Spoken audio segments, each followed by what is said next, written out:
so we're good to start. Okay. So, welcome everyone to our May meeting of the Library Advisory Commission. I'll just note, thank you Sharon for all these documents. So, for each agenda item, is a corresponding packet or paper you can find. So if you need to reference those during the meeting, they're all right here. Yeah. So first, our first agenda item is just to review and approve the minutes from our March 8th meeting. That's the first paper there after our agenda. Does anyone need time to review that, or anyone would like to make a motion to approve those minutes? I make a motion to approve. My second.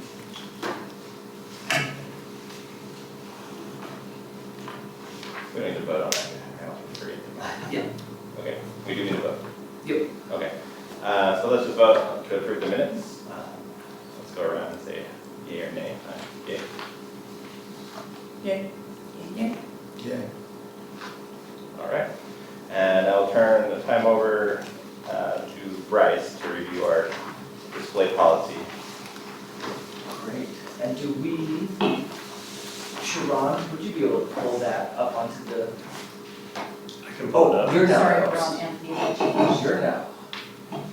Now let's share this document with you really quick. I'll bring that up. All right, y'all, well, thank you for being here today. We are here to follow up on the March 8th discussion about library displays and what the policy looks like, what we've experienced so far, and what we can sort of expect moving forward. So I really wanted to cover 5 big points on the library displays today. First off, we have the draft document of our display in front of y'all. And I wanted to discuss the feedback that we received over the last 2 months from everybody on what they thought of that policy and sort of how we got to point number 2, which is the final policy and procedure review, where we'll go into that. Number 3, as many of y'all know, we restarted some of our displays 6 weeks ago, and so I wanted to share some stats and data from those displays from the first 6 weeks, what we've learned from that, and what that sort of informs us about how the process has worked.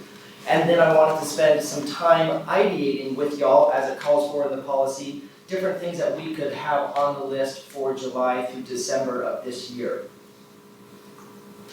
And then finally, some of the ongoing feedback mechanisms. If you want to go forward 2 slides.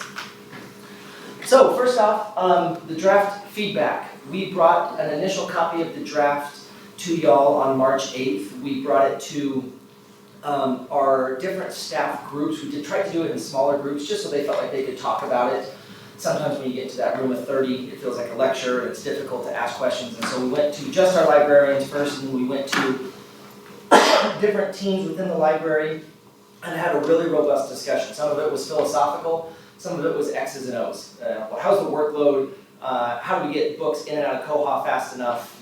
Just really basic things that only our staff could know. We met with different members of city council or city staff that had interest in this. Obviously, this is something that has been discussed, I apologize, at great length, and so there's a great interest in it.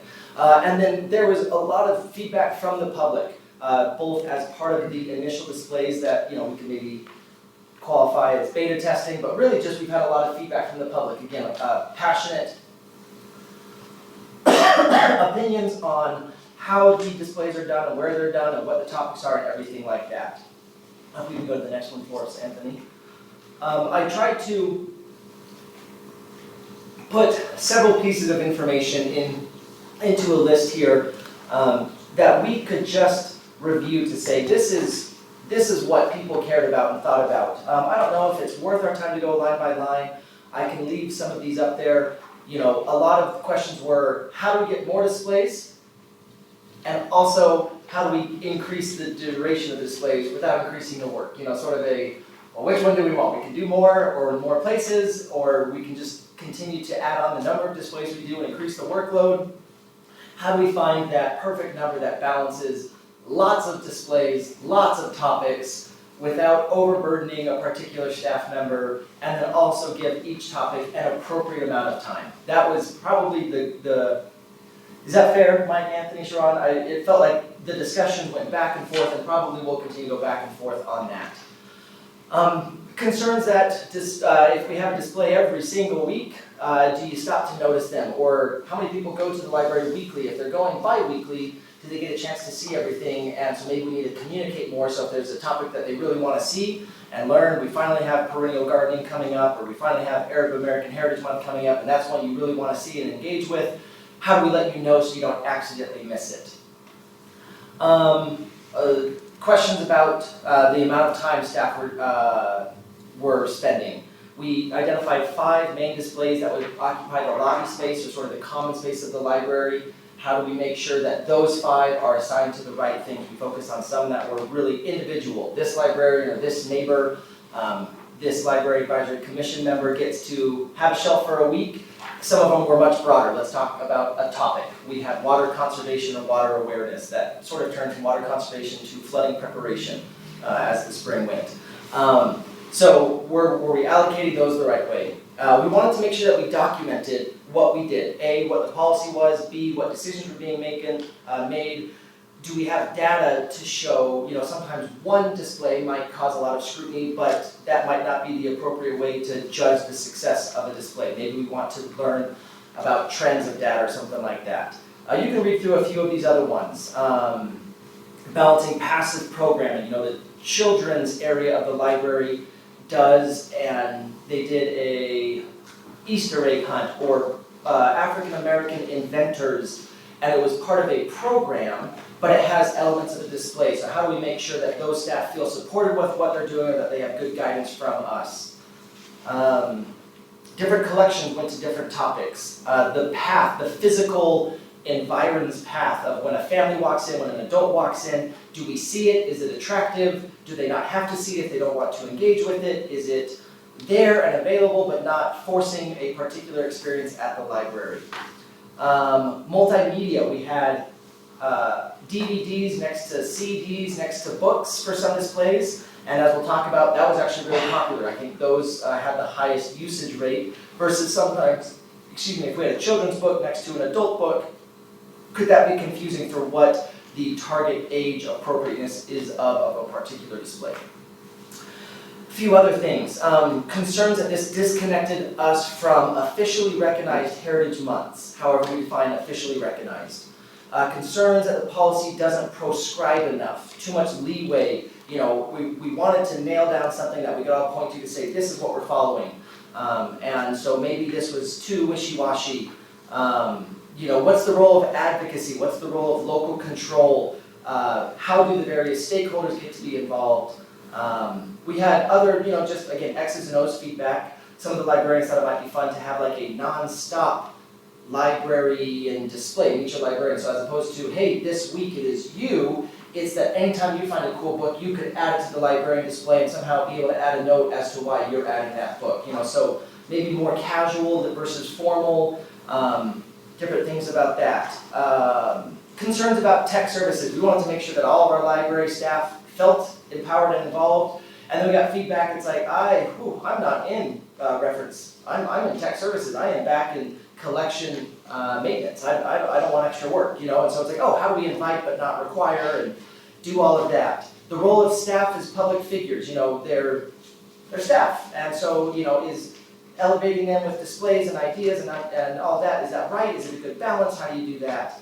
A lot of questions about decor. Is decor part of a display? Is decor decor? And so when you have a holiday, when you have a passive program, all of these questions from the different groups. So that was my attempt as we took feedback to sort of synthesize it and say, okay, great, now we will write this policy and go from there. Before I jump into the policy, a copy of which each of y'all have in front of you, any thoughts, questions on sort of the synthesis of feedback that we got? Otherwise, I can keep going and we can do questions at the end. Feel free to jump in whenever. Okay, great. So then we get to the library display policy. And again, y'all have a copy of that in front of you. The goal was to be as short as possible and also manage all of that feedback. And I think we've got a wonderful policy here. I really like it. Anthony has been a huge help in this because we did our best to align a lot with our collection development policy. Those two stand together. And so if we have books that are in the library, then they might get displayed, obviously with a number of caveats. But if we have a philosophy for the acquisition of books, we should probably have a philosophy for the display of books. Are we missing a copy? I did not get one. Send it on down. I got it. Copyright card. Perfect. Thank you. Okay. We talked a little bit about the philosophy, trying to take a philosophy that goes from great principles, it references the Constitution, it is broad and strong and time-tested. It takes it all the way down to local control of the library. We recognize that we are the Orem Public Library, and so we should have an element of local control in how we interpret some larger ideas or principles. We have notes in here about the display selection. Displays play, and I'm now reading from that section. Displays play a helpful role in highlighting materials in circulation. With dozens of locations throughout the library where displays are regularly curated, key stakeholders within the library select materials for display based on the professional judgment of library staff and the following criteria. These criteria include the various needs and interests of library patrons, the item's purpose, quality, enduring significance or interest, context within the genre as a whole, accuracy of the information, comprehensiveness, representation of many often competing or controversial points of view, and suitability of subject and style for intended audience. Historic, current, or anticipated significance of the author, creator, or publisher, a variety of perspectives, including but not limited to race, ethnicity, gender, religious belief, sexual orientation, age, political thought, and occupation, local interest or local history, and current regional and national interests, relation of materials to the existing library collection or other resources in the community, and industry standard critical resources that provide recommendations to discover, review, and select materials such as professional journals and review. We then go into the display implementation. This is the how of what we do. I won't read through this one, but paragraph 3 there does involve our Library Advisory Commission, so I would draw specific attention to that. Suggestions for topics are collected from staff, residents, the Library Advisory Commission, and other sources constantly. So obviously we'll do an ideation process today, but it is not meant to represent the one and only chance y'all have to speak up, nor does it exclude our staff, our residents, or others that want to weigh in. We have a constant process because we would love to hear from y'all.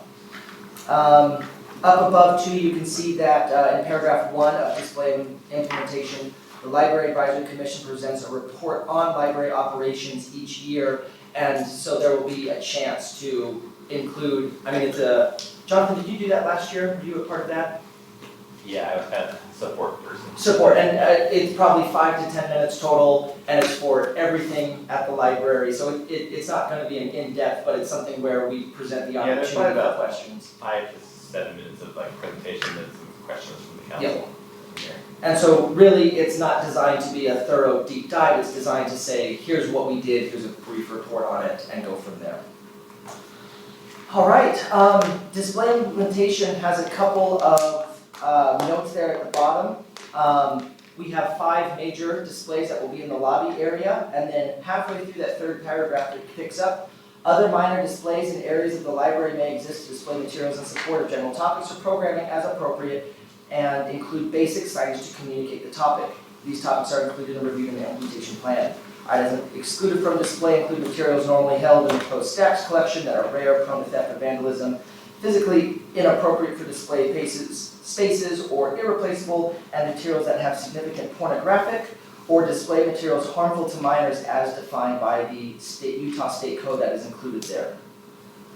Finally, the display feedback and escalation process includes a form that is available through our collection software. It's available online, and it allows someone to basically write in and respond for a topic that they'd like to have included, maybe a specific concern they had about a particular display, maybe just general feedback for I want more of this or less of that. But we want it to be very easy for our library's cardholders to interact with us and provide feedback so that they have a direct route to us as staff and they don't feel that they need to go elsewhere. They feel like they have a voice and can go from there. So that is the Orem Public Library Display Policy. I have a couple more slides here where I talk about stats and our current beta testing and just some, how the first few weeks have gone, but I'll maybe pause here. Questions, concerns, additional feedback, as the display is currently written.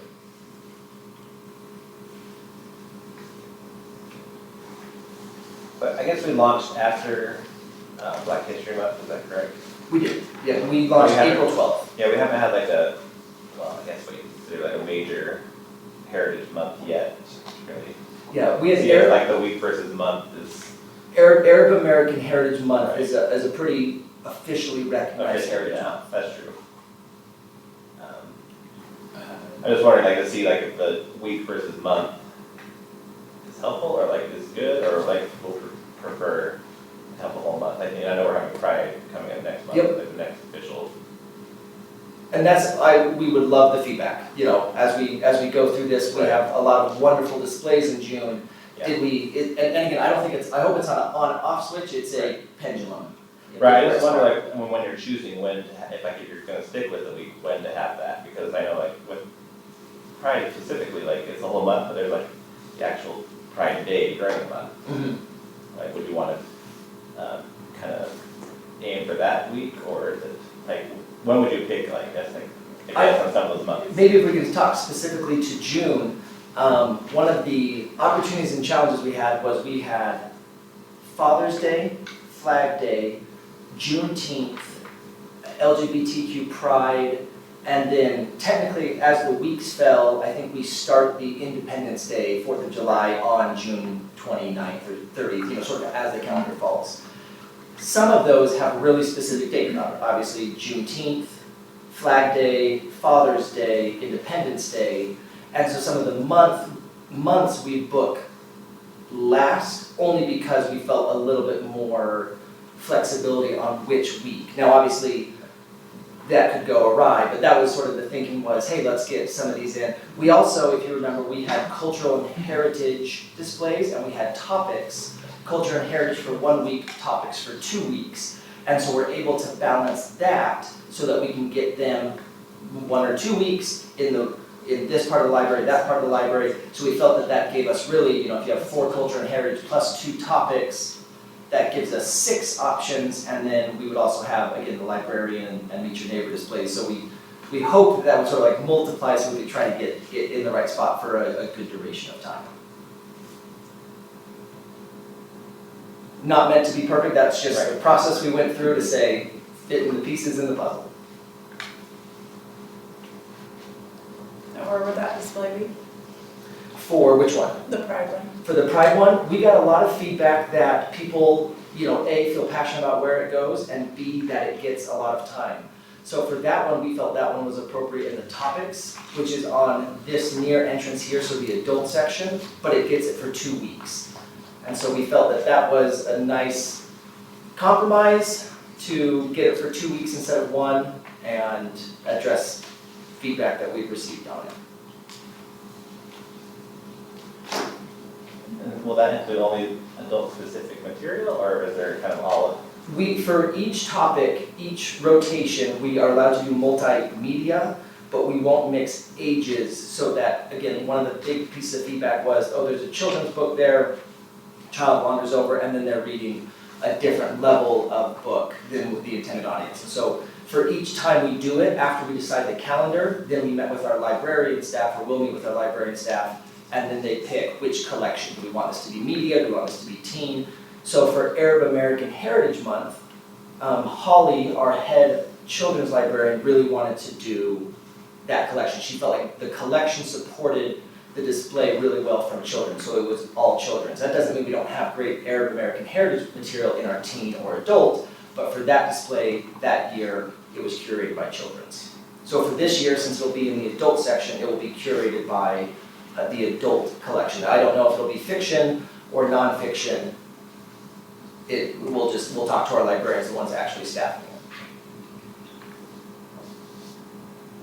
it. I'm wondering too, if when we do that, we could put like a little side card or something that says, you know, visit children's section for this, or visit teen section for this topic, so that, you know, we Love it. Love it. And in fact, we've seen that happen a couple of times to say this display is not meant to be the only thing. Right, And so, you know, if we have a bookmark that has, you know, that we're Right. printing that month that has titles for teen or for children, we'll have that. And so part of that will rely on our online resources to guide people, you know, here's a blog and here's the reading list and here's this. You can, you know, again, what is the experience? And you can pursue one topic as much as you would like. Here's a bunch of things you can go and get. Versus we recognize the display is limited in its impact. It's one shelf Right. with 30 books, and so really we want to guide people towards those other resources. So I think our librarian staff really like that too, to say this allows them to maintain ownership of big chunks of it through passive programming, through online book lists, everything like that. Bryce, I believe Mary Richards might have a question or comment. Oh, but we don't hear you yet, Mary. Sorry, just a minute.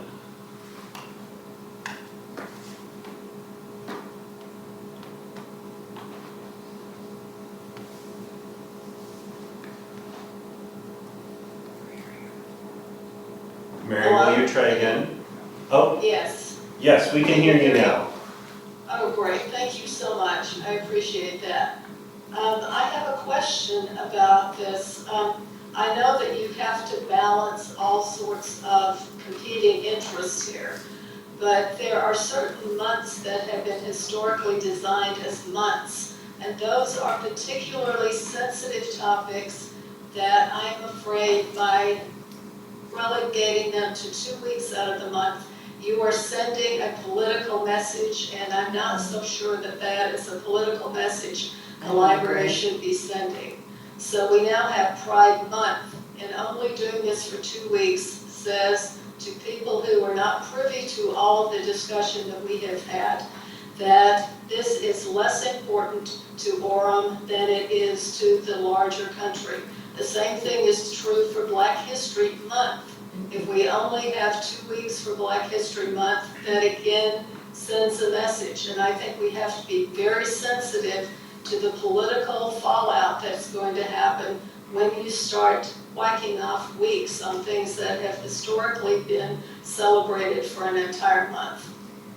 I disagree, Mary. I think that there's enough going on in the city of Orem that people will not get the message that this is less important to us. But as they are able to see our policy and understand that we have many topics of importance that we need to cover, that will show there is sensitivity not just to one specific month, but that we do include others in that month. So that's my thought on this. Well, I hope that's the case, but knowing how few people actually read things and knowing how people react to what they see and what they don't see, I think we would be extremely naive to think that this is not going to raise issues. And I think you're right, but I think no matter what we do, we're going to be raising issues because we can't. Yes, but I think we ought to be on the right side of things. And I'm a person who believes that minorities have not been given. I'm from Mississippi. I was raised under segregation, so I understand these issues and I understand how people feel about this. And it is not necessarily an intellectual response. It is a visceral, emotional response. And we need to be aware of that people can see this as a slight. Rather than celebrating this, they see this as something has been taken away, rather than something has been given. And I think we need to be aware of that. So maybe then the compromise could be decor, so that it is not just feeling like we're limited to 2 weeks, that can be part of our decor. So are you talking about pride flags as decor? I think that is going to raise issues with the other people in the community. When you talk about decor, and what on earth would you use for decor for Black History Month? I can maybe jump in. First off, thanks both of y'all. I love that feedback, and I mean it's It's a pretty good example of what our internal discussions have been on something like this. I think answer number one is to recognize that the display is not the alpha and omega of something that we're doing. When you look back to Black History Month in February, we had 0 displays, but we, I think, could list off 10 to 15 things that happened across passive programming or library programming or book lists or some other material that we have. And so really trying to move away from the display as the only avenue we have to communicate something. And again, we don't want to, when we look at those June topics, I would say we picked very important topics. If we were getting into World Ice Cream Day to replace something, I think, maybe the weight of that would be a discussion point. But when we're balancing Juneteenth, Flag Day, Father's Day, LGBTQ Pride Month, each of the, I feel that we have some really important topics, and we can, here in a minute, jump to that other one. But Mary, I think your concern is noted and felt by us. We have no intention of slighting anything. Our goal is to recognize the repository of 400,000 pieces we have, and to recognize our limited real estate and time, and including staff time, and to try to get the right mix on each of these. And so as we gather that feedback in June of 23 or July of 23, we'll be more informed. Our August will be better, and our June of 24 will be better as we look to strike that best possible balance. It would seem to me if 2 weeks is the max, it's 2 weeks for topics, 1 week for the heritage month. There's one that we have for 6 weeks at a time that is focused on, it's called the Orem Connects. Oh, okay. And So that's our gotta be longest, but it's most, a little separate. the other ones are 1 and 2 weeks. So if they're 1 and 2 weeks, I don't see how, given a 2 week period, how that could be considered a slight. If that's the maximum amount of time we're giving to any of those topics. Right. It's not a slight at all. Are we talking about the 1 or 2 weeks at that main display right by the circulation desk? Is that what The topics is the main entrance over here, culture and heritage is the main entrance over there.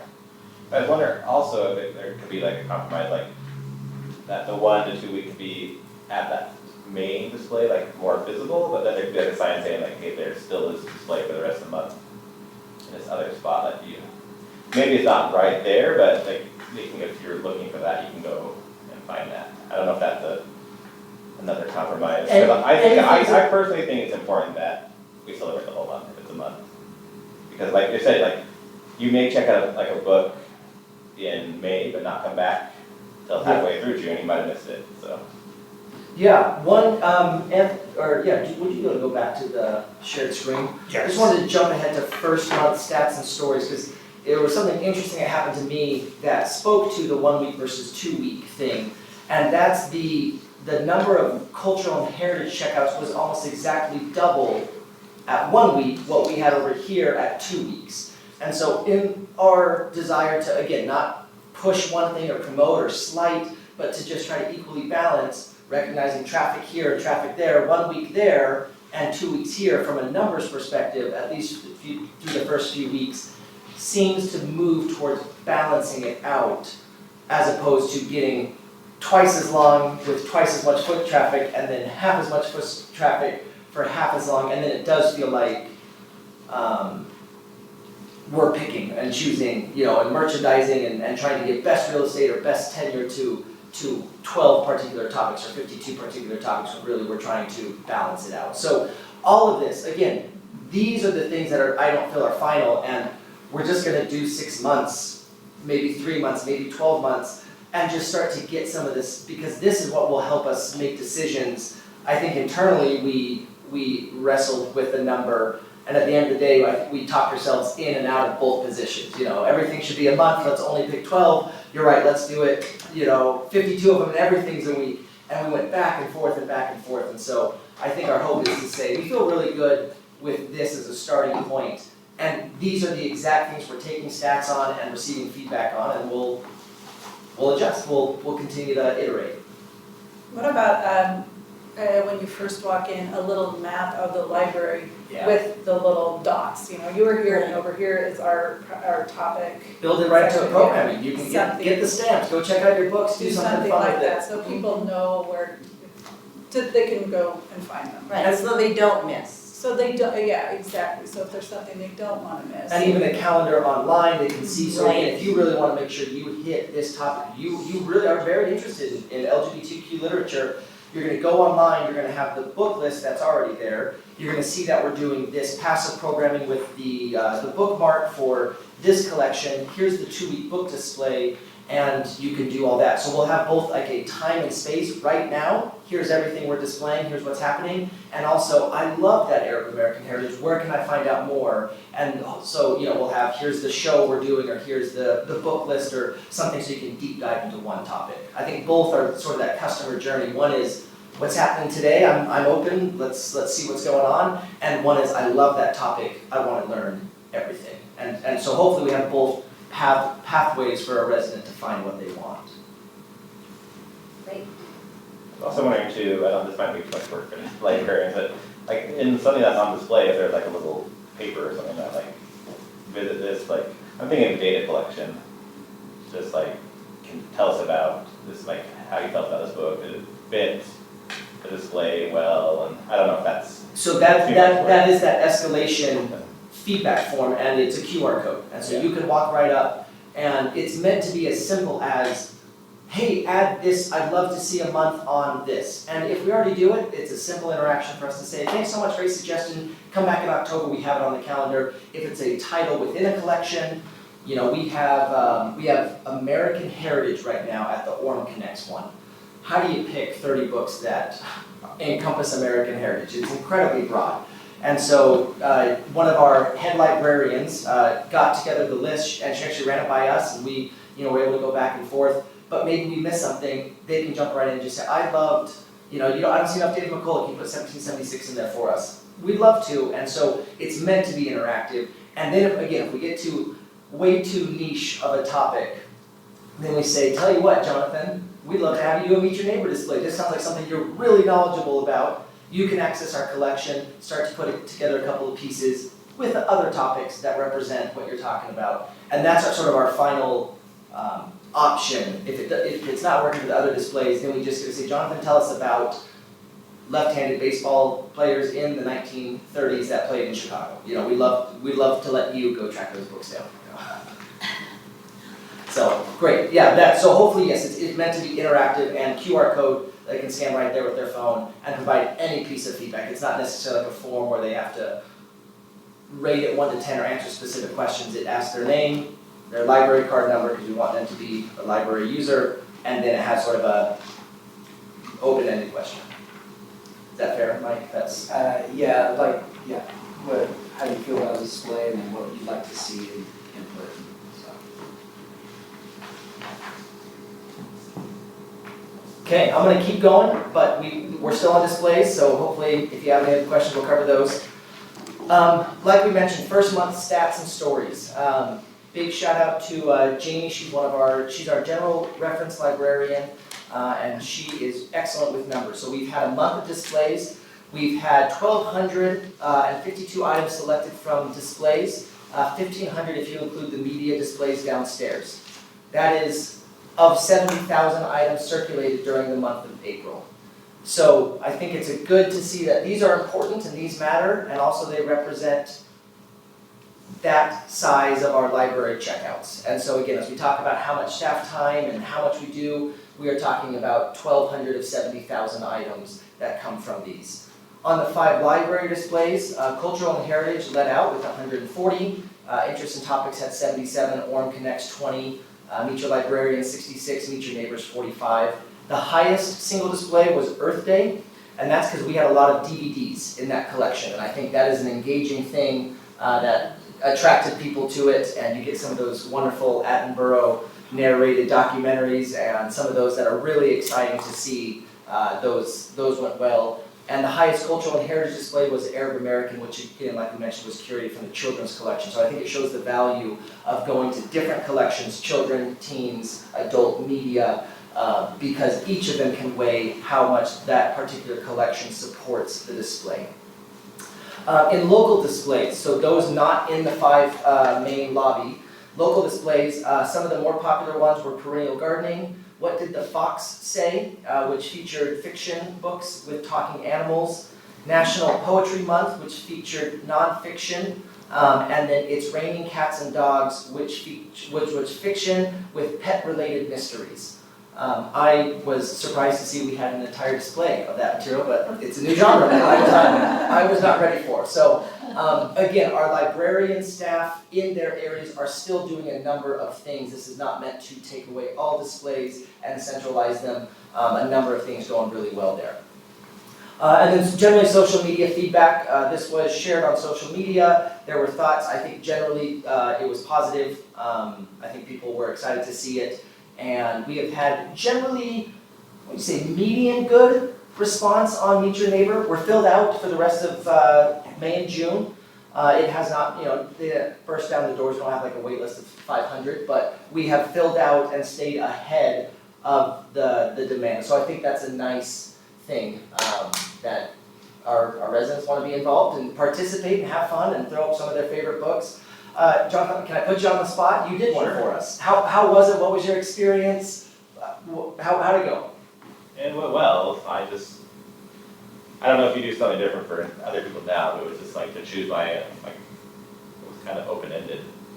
Choose things that are important to me. So I just kind of went by like different questions I had and what book would I choose for this topic and like thing I'd like kind of tell about myself through the books, so like different hobbies and my own heritage. So. And did you do all books? Did you have DVDs and music? What did you choose? I think I had a few DVDs as well. It was mostly books and then some DVDs. So wonderful. And we, since we kind of beta tested with John a little bit. The form is essentially the same. We've even maybe asked for a few more titles because for a librarian to ask for a number of titles, you say you want to fill a display, they'll come back with like 80 titles. You ask somebody who is an avid reader to give us 15 titles, and sometimes it's a challenge. It's what we do, right? So it comes a little bit easier, more naturally, I guess. But so we've boosted the numbers a little bit to ask for a little bit more info so that we have enough for a whole week. We've also tried to plug the sign-up form in different areas, and that has boosted our response. We've shared it online, on social media. We have a QR code on the display that you can scan. It'll take you right to the form to submit and sign up. We boosted it with our teen library council volunteers, so getting different audiences to engage with it too, and that's been helpful. I will say I like that it's put up on the Facebook page. They take the pictures, because I don't get into the library every week, so that's helpful. Cool. And we hope that helps with some of the organic sharing and excitement around it too. When you see a friend or, when it's your display, hopefully you're the one. I just think the more faces of residents that our other residents get to see using the library, the more we recognize it as our library and go from there. Well, I know we have several other topics to discuss, and so I want to wrap this up really quick. Maybe this is an invitation to reach out electronically. We can't take the time on it, but again, Mike and Anthony have a couple of really important things to share too. For upcoming months, I went online and I consulted, if you could go 2 ahead. I went ahead and searched, and as I'm reading this, I probably should have made it 2 slides, my apologies. I went to several calendars to poll dates and months and holidays to start the conversation around how we fill our calendar with different topics. For July, I'll read them out as I look at y'all. My apologies. July, 4th of July, Canada Day, Disability Pride Month, French American Heritage, Chronic Disease, Malala Day, International Justice Day, Nelson Mandela Day, Women's Right Convention Anniversary, Self-Care Awareness Month, the 24th of July, and the Day of Friendship. You can see that some of these, like we talked, Heritage Months, it's official, they call it a month. Some of them are people that you could build a topic around. Some of them are built with the collection in mind. When we have Self-Care Day, we know that matches well to a collection that we probably have here at the library, a lot of self-help and self-care books. And so, again, some of them are important with a capital I, and some of them are based on the collection. August, International Emancipation Day, Coast Guard's birthday, Humanitarian Day, Global Day of Unplugging, Back to School, International Day of Indigenous People, Mother Teresa's birthday, and grief awareness. September, Hispanic Heritage Month, the end of World War II, Literacy Day, National Food Bank Day, World Suicide Prevention Day, 9/11 Day of Remembrance, Labor Day, POW MIA Recognition Day, Constitution Day, and Banned Book Weeks and Library Card Sign-Up Week. October, Indigenous Peoples Day, Columbus Day, German American Heritage, Filipino American Heritage, Italian American Heritage, Vegetarian Day, World Animal Day, Teachers Day, Homelessness Awareness Day, Inclusion Day, LGBTQ Pride History Month, Bob Ross Day, Halloween. November, Native American Heritage Month, World Vegan Day, Adoption Day, Veterans Day, Thanksgiving, Kindness Day, First Generations Day, Giving Tuesday, Small Business Saturday, Military Family Month. December, Nobel Prize Day, Bill of Rights Day, Pearl Harbor Remembrance Day, Volunteer Day, Human Rights Day, Christmas, Migrants Day, and New Year's Eve. This was done in a relative short amount of time, and this does not include every, when we went to military, you could do 5 military topics per month. LGBTQ has a calendar that has a minimum of 5 per month. When you go to history, you could do 20 per month. This was not meant to be completely all-encompassing. This was meant to take a sampling of what we felt like were the patterns or some that drifted to the top.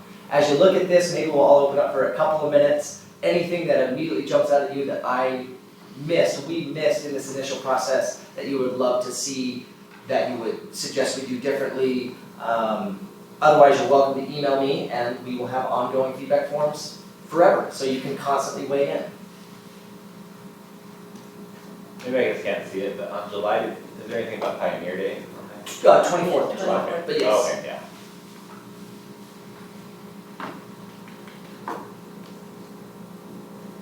Think about it. We'll make sure, Sharon, can we make sure that this presentation gets emailed out to the commission? That way you can sort of look through it. And again, the idea of how we're doing this is a mindset of abundance. We'll find it. Just because it makes it to this list doesn't mean it gets added in. We take this list, we work with our library staff, we assign it to weeks or to collections or to sounds like a great idea for a future year. I don't know if we're going to make that one in. We already did a similar topic on this. We're going to combine these two and do it here. We're going to separate these two and do it here. We'll turn it over to the staff that really help us curate these. And maybe it'll peak an idea towards passive programming instead of a display. It'll say, actually, we could do that way better as a children's interactive experience, craft. Really, it's just to say, how do we take each of these in and go from there? Like I mentioned, continued feedback. There will be ongoing staff tweaks to processes and efficiencies. I would maybe communicate what we've set up feels like a lot of work.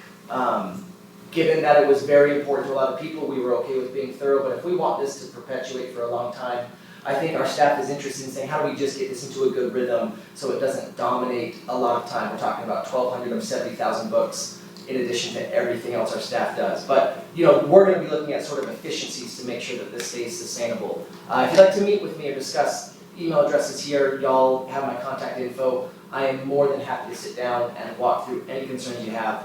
And then a special invitation, I'd love for y'all to participate if you would like. If you don't want to, that's totally fine too, but if you'd like to participate in the Meet Your Neighbor, we'd love to have you, and we'll get you in touch with Mike and get it set up and go from there. Any other questions before we turn it back over to Jonathan? Who would love to ask a question? Jonathan, that is yours. I know in the past, some commissions do public comment. This one is not currently set up for public comment. I'm sorry to put you on the spot. If you want an easy answer, the short answer is since we're not set up for public comment in this commission, it would probably be no. Staff are welcome to stick around afterwards. That's probably the short answer. Yeah, that's probably going to get to because we don't have a set aside time for that. So yeah, we're happy to speak with you. Yeah, we're glad to stick around afterwards and go from there. Okay. So our next item, we're gonna Anthony will talk about the Friends of the Library program. Jonathan, would it be okay if we rearrange the agenda a little bit? The summer reading and the library locker project are going to be really quick bullet points, and just looking at our time, I feel like we should do those first. Okay, that's perfectly fine. So let's go to summer reading. Cool. So I wanted to. This is a couple parts here. we talked about whether we wanted to do a sandwich or not, but we'll just do it all together. Jonathan, last time, let's go summary first. Each of you have your packet. This is just a brief overview, and like, I didn't realize you're all gonna have a copy of this, and that's even better, because then you don't have to listen to me talk. But this gives you a rundown of what we have planned. Got a lot of fun things coming up in the summer, starting June 1 with our summer reading kickoff. The theme is all together now. And we have, the kickoff is out at City Center Park here. We're doing crafts, service projects, activities for all ages. There's a magic show, Jason Fun Magic is coming to present, and that's always a super popular event. You can read through, we've got everything from, search and rescue dogs coming, to a library escape room later in July, and then kind of culminating with the summer reading finale with Ali Itasi Productions doing fire dance chorus, and so we just want to promote that. Tell your neighbors, tell everybody, everybody's welcome. These are always fun events, and they have a sign up for reading challenges and prizes. Beanstack is the app that we use now to sign up to get going on that. Orem.beanstack.org, I believe, is the address. It's in Yeah, it's here, Orem. yes, right there on the front page. Sorry, I just went through this. And there's an app too. There's an app as well, yes. And if you haven't used it, it's pretty intuitive. It's pretty popular. It's the summer reading app for libraries, and so it's great. Responding to a question that John had last meeting regarding the Adult Reading Challenge. This is a new program that we kicked off this year. In response, we had summer reading, children, teen reading challenges.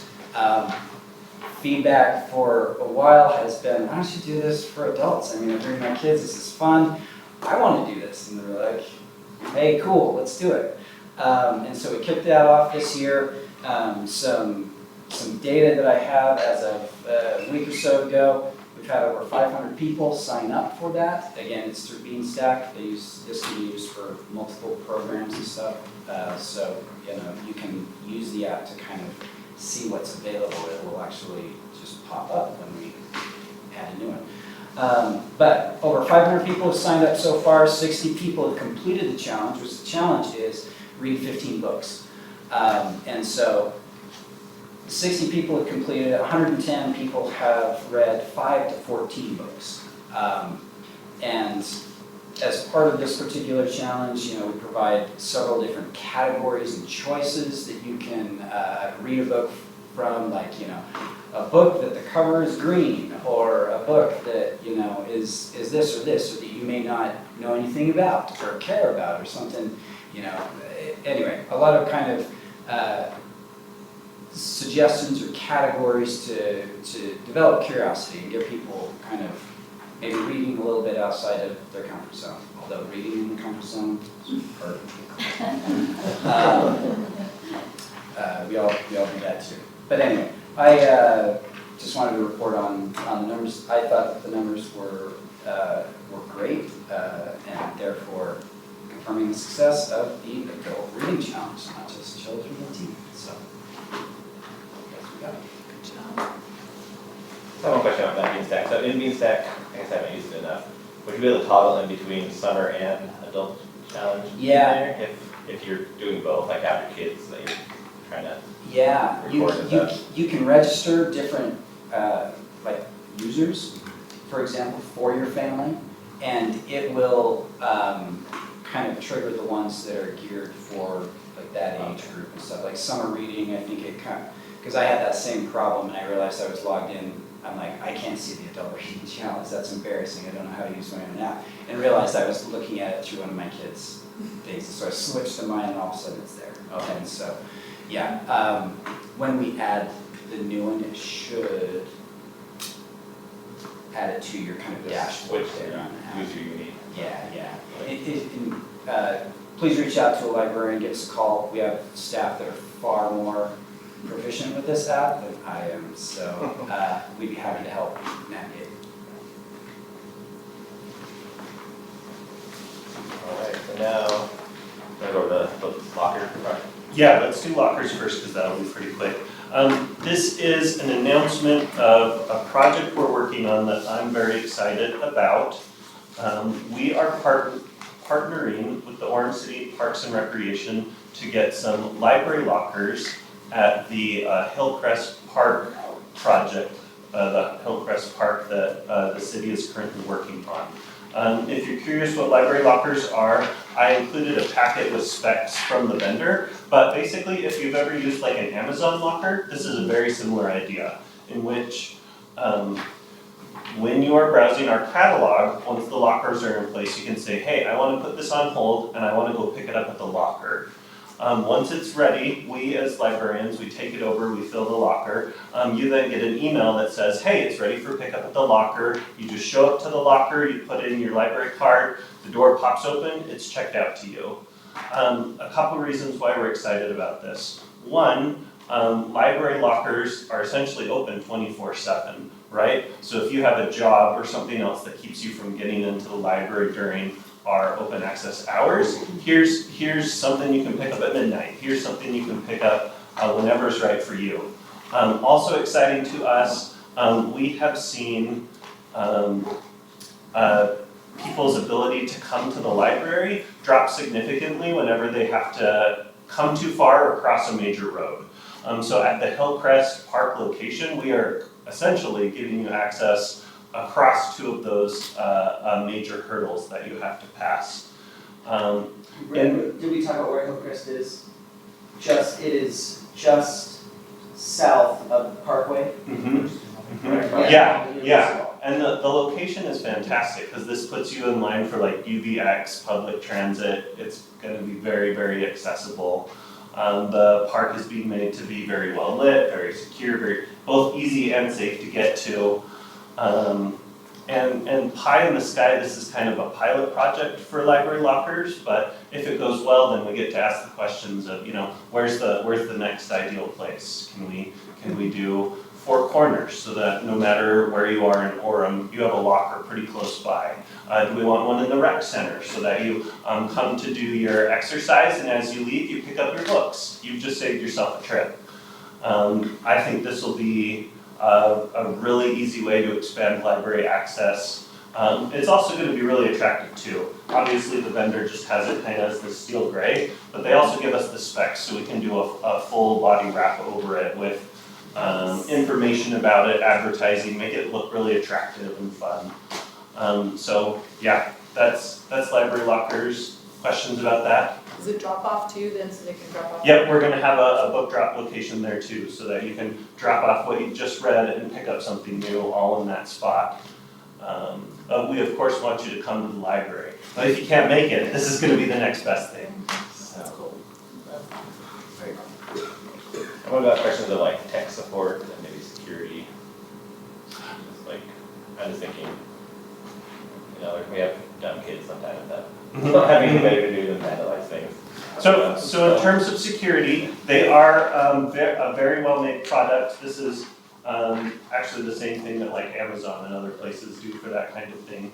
The location is being set up so that light is always on it and a camera is always pointed at it, so that if vandalism does occur, we can address it really quickly. If I can maybe add to that too, Hillcrest is a unique park because it will be an indoor-outdoor facility, and so we will have staff on site 16 hours a day, 6 days a week, and then some on Sundays as well from a maintenance standpoint. So I don't think it prevents everything, but it's an ideal location, given a little bit higher of a staff presence than you would find at several of the other parks in the city.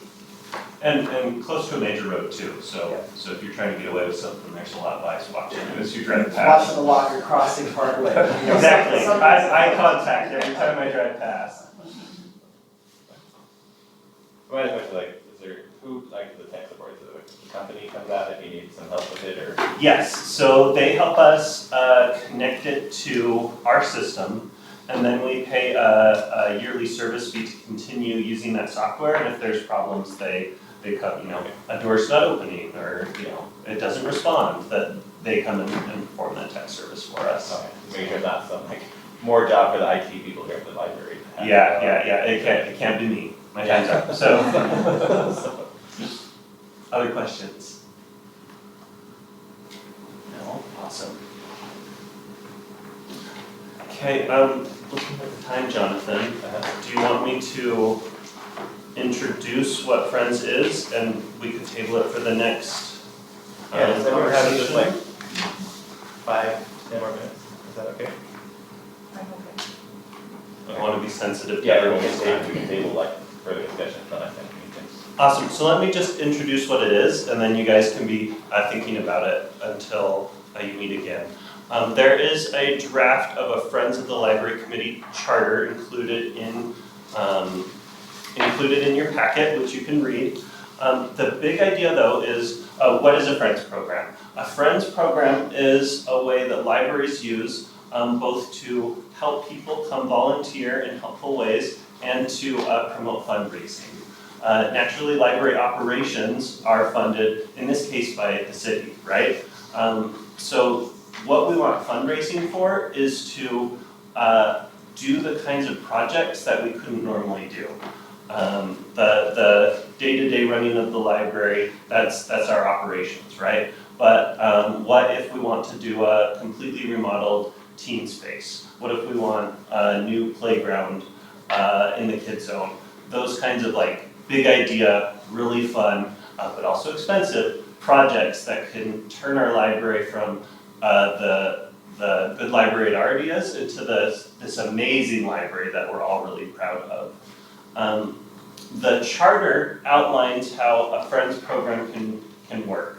We do already have a Friends program. It is pretty small though, that we have essentially donor levels. You give $20, you can get a t-shirt or a tote bag, that kind of thing.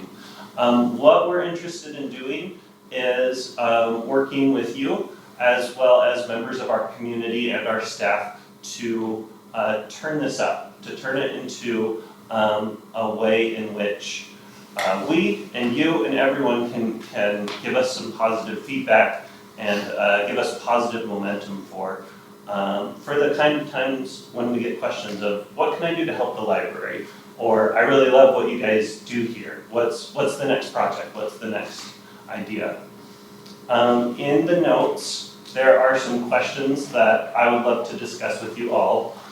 So if in preparation for the next time we meet, if you would please look through the charter and then look through the questions, and we can spend next time having a great discussion about that. So, any questions before heading up and doing that? Initial questions? No? Awesome. So I'll say real quick, do you envision seeking donors more than the individual donors? So like looking for corporate donors that would be Friends of the Library? Is that kind of your vision? That would definitely be part of it. So you get more than the $20 here. Exactly, yes, that for an individual, part of the family, they want to make a small donation, there needs to be an appropriate route to do so. But we also need a place for, hey, if you want to sponsor something here formally, give us a big donation. Similar to some things that happen with Library Hall, we want that on rails too. This is the project we're working on right now, let's talk to you about that, and how to both solicit and appropriately recognize people, companies, whatever it is that wants to donate, wants to help out the library.